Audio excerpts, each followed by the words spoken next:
पैसे आए, किसी ने 1 लाख, किसी ने 2 लाख, किसी ने 5 लाख, किसी ने 10 लाख, किसी ने 20 लाख। राजा को संतोष नहीं हुआ।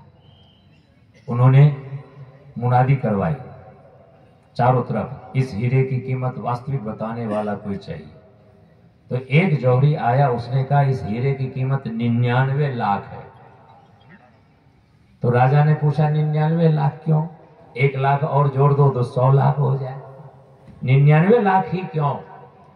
उसने कहा कि राजन, इस हीरे में एक बारीक सी कमी है जिसकी वजह से इसकी कीमत 1 लाख रुपए कम है, तो हम उसको देखना चाहते हैं, वो कमी को। उसने कहा ठीक है, अभी प्रैक्टिकल प्रयोग करके आपको दिखा देते हैं।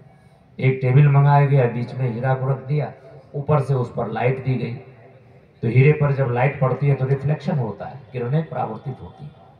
तो जो रिफ्लेक्शन हुआ उस हीरे पर, उस लाइट की, तो 100 भागों में 100 दिशाओं में उसका रिफ्लेक्शन जाना चाहिए, लेकिन उसका रिफ्लेक्शन सिर्फ 99 दिशाओं में गया, 99 तरफ गया। एक दिशा में सूत जैसा बारीक, उधर उसकी किरणें परावर्तित नहीं हुई।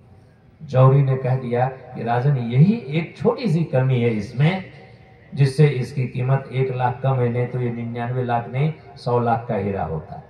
राजा बड़ा प्रसन्न हो गया, क्योंकि आंखों से दिखाया गया प्रयोग करके इसके वास्तविक कीमत को। उसने कहा इस जौहरी को बहु महंगा इनाम दिया जाए।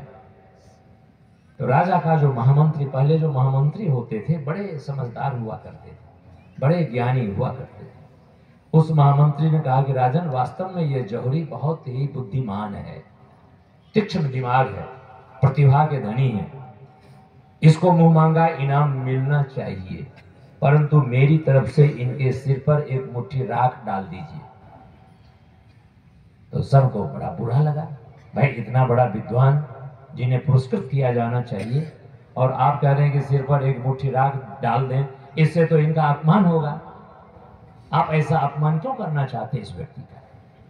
तो महामंत्री जवाब देता है कि हम अपमान करना नहीं चाहते, हम तो इनको ये बताना चाहते हैं कि परमात्मा ने जो इतनी प्रतिभा इनको दी है, ऐसा तेज दिमाग, तीक्ष्ण बुद्धि भगवान से इनको मिली है कि हीरे की एक छोटी सी बारीक कमी को इसने निकाल दिया और उस हीरे की वास्तविक कीमत को बता दिया।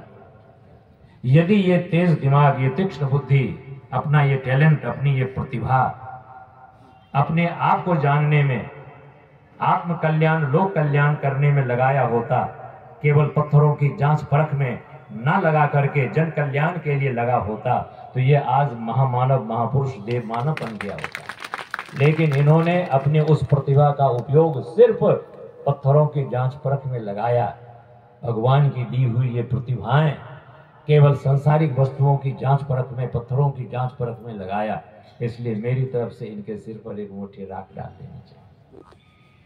प्रतिभाएं परमात्मा द्वारा दी हुई बहुत अनमोल चीजें होती है, इसलिए हमारे पास कोई भी प्रतिभा मिल जाए, उस प्रतिभा का कभी भी स्वार्थ में प्रयोग ना करें।